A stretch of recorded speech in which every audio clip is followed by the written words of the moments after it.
শেখ হাসিনার গড়া আন্তর্জাতিক অপরাধ ট্রাইব্যুনালে তার ক্ষমতাধর মন্ত্রীরা। জুলাই আগস্ট গণহত্যায় আন্তর্জাতিক অপরাধ ট্রাইব্যুনালে হাজির করা হয় পতিত আওয়ামী লীগ সরকারের প্রভাবশালী ৯ মন্ত্রীকে।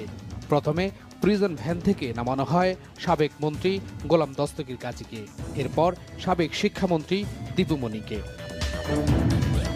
পরে একে একে নামানো হয় ফারুক খান, শাহজাহান খান, আনিসুল হক, কামাল মজুমদার, রাশেদ খান মেনন, হাসানুল হক ইনু, জোনায়েদ পলক, সালমান এফ রহমান, তৌফিকে আলাই চৌধুরী, সাবেক বিচারপতি শামসুদ্দিন চৌধুরী মানিক ও সাবেক সচিব জাহাঙ্গীর আলমকে।